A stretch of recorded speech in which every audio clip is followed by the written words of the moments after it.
Joining me now from Washington is Canadian Ambassador to the United States, Kirsten Hillman. Ambassador, thanks so much for joining us. I wanted to ask you, these elections are the first since the insurrection on Capitol Hill, and many saw them as the first test of democracy, as there were a number of candidates who were questioning the validity of the 2020 vote. So what do these results say about the state of democracy in the United States? Well, thanks very much for having me. And I think that's a terrific question because, frankly, I think yesterday was a very good day for the U.S. democratic process. There was very high voter turnout, both in advance polling, mail-in ballots, and same-day election, voting. It was an orderly, peaceful process. There were a few incidents around the country, but nothing particularly out of the ordinary. And of course, yesterday was one day, and as people know well, there are many elections still to be called. There are many votes still to be counted. But yesterday was a good day, and it was a day that showed that Americans, they showed up and they voted, and they did so as they should in an orderly, peaceful, and generally very engaged way. I'm sure you're worried about this, but a lot of Canadians worried as well how these results could affect Canada-U.S. relations. Some have credited the lobbying of Canadian officials for getting changes to the Buy American policies to make them Buy North American. However, that was passed without the support of Republicans. So if they win control of Congress, how worried are you that we could see a disruption of the implementation or even a change to it? Well, the first thing that I would say is in the process of working on the issue around Buy North American for EV, electric vehicles and critical minerals and batteries, we had a lot of Republican support on the Hill. It wasn't required to make the changes that were made to the legislation, but that was just one tiny part of the legislation.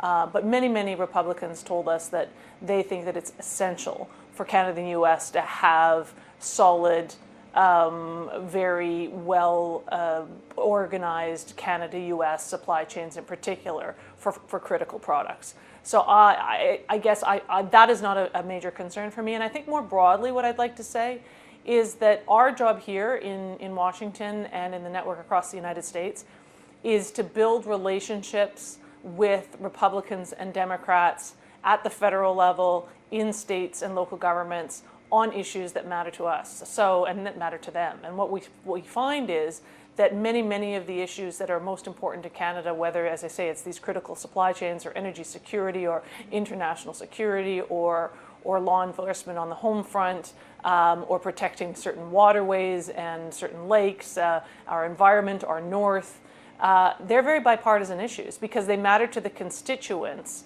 of American lawmakers. And therefore, they matter to those lawmakers, and we were able to get stuff done together. So issues really matter, and in my experience, they matter much more in the long term than party affiliation, because that's what voters care about, is the issues. Yeah, and another issue that a lot of people care about was Roe v. Wade. That was a big ballot box issue in a number of states.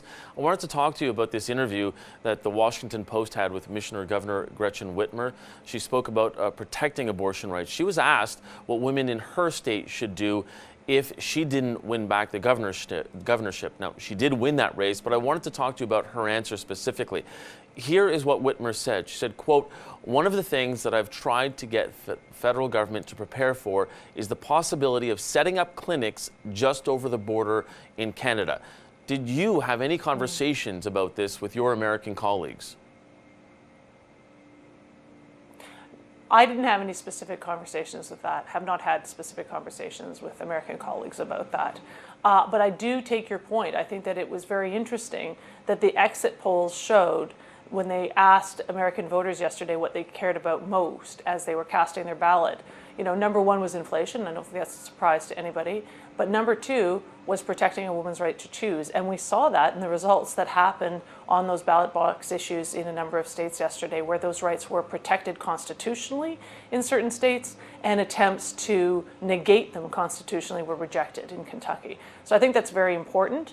And I think that it'll be very interesting and important to watch how this unfolds over the next months in the U.S., specifically at the state level. So is that something the Canadian government is even willing to consider, these so-called like maybe cross-border clinics?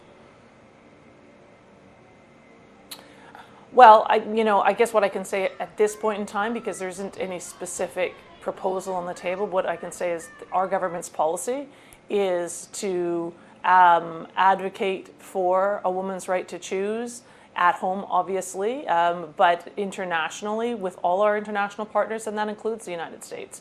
And we have been doing that when relevant and appropriate here in the U.S. And I think it's a conversation that will continue as these measures, which are implemented now at the state level, although potentially, I suppose, some legislation could come forward at the federal level, and that's going to play itself out in the next number of months, maybe years. I don't know, but certainly months. Canada's ambassador to the United States, Kirsten Hillman, thank you so much for joining us today.